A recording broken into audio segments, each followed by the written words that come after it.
श्री हरदास सोमवार व्रत कथा। किसी नगर में एक धनी व्यापारी रहता था। दूर दूर तक उसका व्यापार फैला हुआ था। नगर के सभी लोग उस व्यापारी के सम्मान करते थे। इतना सब कुछ संपन्न होने के बाद भी वह व्यापारी बहुत दुखी था, क्योंकि उसका कोई पुत्र नहीं था, जिस कारण अपने मृत्यु के पश्चात व्यापार के उत्तराधिकारी की चिंता उसे हमेशा सताती रहती थी। पुत्र प्राप्ति की इच्छा से व्यापारी प्रत्येक सोमवार भगवान शिव की व्रत पूजा किया करता था और शाम के समय शिव मंदिर में जाकर शिव जी के सामने घी का दीपक जलाया करता था। उसकी भक्ति देखकर माँ पार्वती प्रसन्न हो गईं और भगवान शिव से उस व्यापारी की मनोकामना पूर्ण करने का निवेदन किया। भगवान शिव बोले, संसार में सबको उसके कर्म के अनुसार फल की प्राप्ति होती है। जो प्राणी जैसा कर्म करते हैं उन्हें वैसा ही फल प्राप्त होता है। शिव जी द्वारा समझाने के बावजूद माँ पार्वती नहीं मानी और उस व्यापारी की मनोकामना पूर्ति हेतु वह शिव जी के बार बार अनुरोध करती रही। अंततः माता के आग्रह को देखकर भगवान भोलेनाथ को उस व्यापारी को पुत्र प्राप्ति का वरदान देना पड़ा।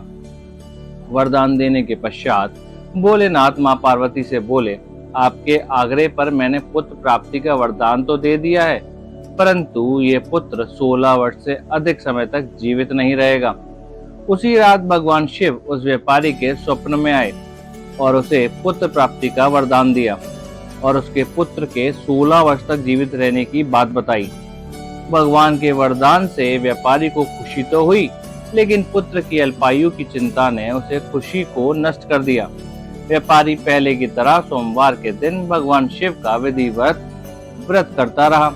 कुछ महीनों के बाद उसके घर एक अति सुंदर बालक ने जन्म लिया और घर में खुशियां ही खुशियां भर गई। बहुत धूमधाम से पुत्र जन्म का समारोह मनाया गया, परंतु व्यापारी को पुत्र जन्म की अधिक खुशी नहीं हुई, क्योंकि उसे पुत्र की अल्पायु के रहस्य का पता था। जब पुत्र 12 वर्ष का हुआ तो व्यापारी ने उसे उसके मामा के साथ पढ़ने के लिए वाराणसी भेज दिया। लड़का अपने मामा के साथ शिक्षा प्राप्ति हेतु चल दिया।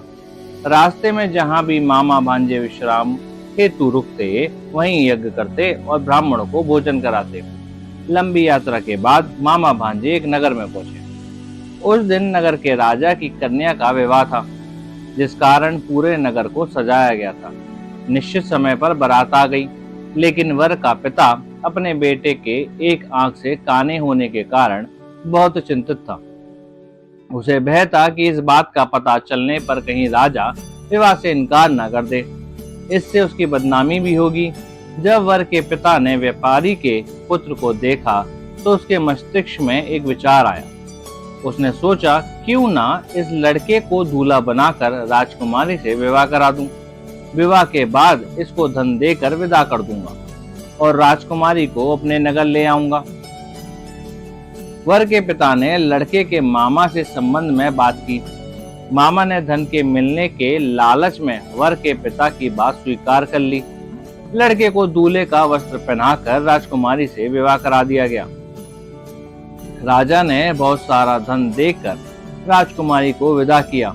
शादी के बाद लड़का जब राजकुमारी से साथ लौट रहा था तो वह सच नहीं छिपा सका और उसने राजकुमारी के ओढ़नी पर लिख दिया, राजकुमारी, तुम्हारा विवाह मेरे साथ हुआ था। मैं तो वाराणसी पढ़ने जा रहा हूँ और अब तुम्हें जिस नवयुवक की पत्नी बनना पड़ेगा वह काना है। जब राजकुमारी ने अपनी ओढ़नी पर लिखा हुआ पढ़ा तो उसने काने लड़के के साथ जाने से इनकार कर दिया। राजा को जब ये बात पता लगी तो उसने राजकुमारी को महल में ही रख लिया। उधर लड़के अपने मामा के साथ वाराणसी पहुंच गया और गुरुकुल में पढ़ना शुरू कर दिया। जब उसकी आयु 16 वर्ष की हुई तो उसने यज्ञ किया।